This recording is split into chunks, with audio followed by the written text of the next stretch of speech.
Hello everyone, and welcome to another video of Confronting Chaos, a series of partner videos to Chaos fight footage to outline the enemies and explain why characters are boosted. In this video, I'll be going over the Veiled Magician Heretic Quest Chaos fight, so let's get into it. As a Heretic event, the Chaos fight is essentially a boss rush. This one is 3 waves. Wave 1 is against 2 Sand Krakens, Wave 2 is against 2 Elemental Behemoths, and Wave 3 is against 2 Magic Halos. The theme for this Heretic event is magic damage and elemental damage. As such, all bosses are tough to physical damage and the elemental behemoths are tough to everything unless you imperil them or you hit them with the element their current color is weak to. None of these enemies are new, so I'll be going over them fairly quickly. Sand Krakens. All of their HP moves are physical and it can delay you with Stone and Stone Wrap.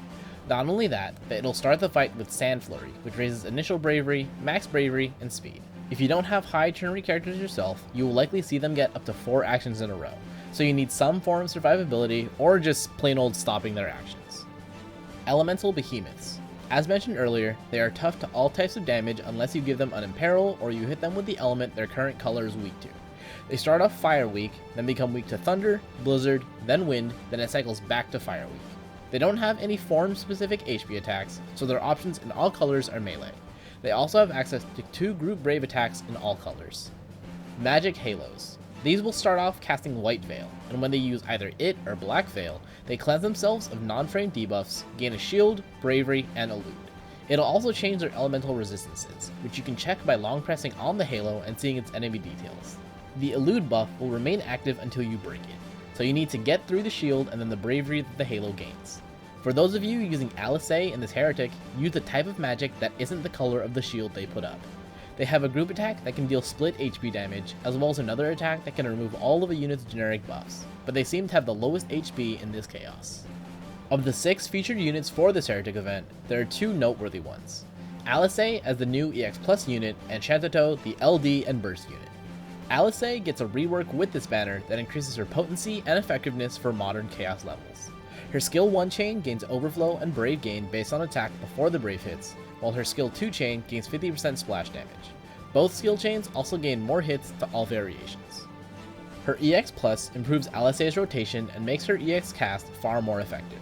Realization changes the EX cast from 3 hits before HP into 2 hits before HP done 3 times. It also increases its strength and imperils all 4 of her elements in 1 frame debuff to all targets. She also gets enhanced basic attacks, but you're probably just going to stick with her enchanted variations anyways. 1 ingot raises her max bravery and attack, great things given how many attacks and HP dumps she has. 2 ingots gives her starting EX gauge and also changes her skills into their second forms of Ver Stone and Ver Fire, letting her more quickly get dual cast available and extending via her EX. 3 ingots adds 1 more brave hit to each set of her EX cast, giving it 9 hits in total.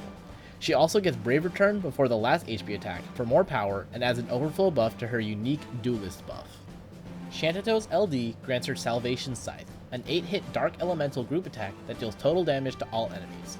It puts her into rage mode for up to 10 turns and applies a frame paralysis and 100% defense debuff onto enemies. The passive grants her enhanced basic attacks depending on the status of both rage mode and her EX buff. The passive stat boost is for attack and max bravery.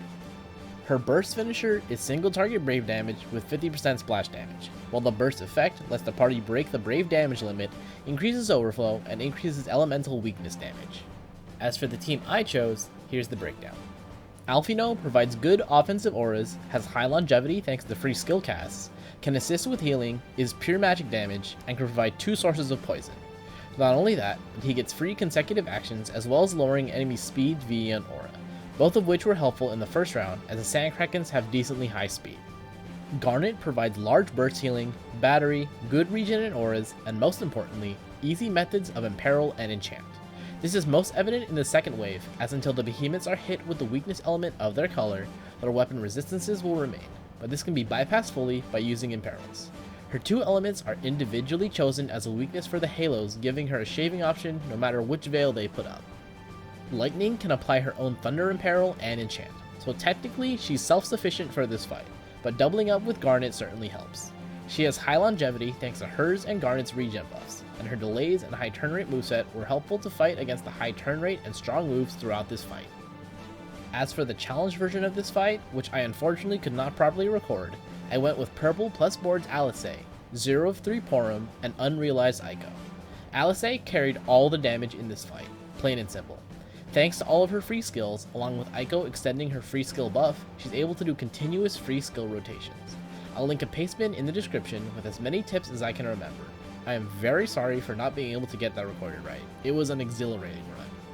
With that, this Chaos fight should be covered. If you want to see my footage of this fight, I'll link it in the corner and in the description below. If you liked what you saw and want to see future fights, subscribe so they show up as they're made.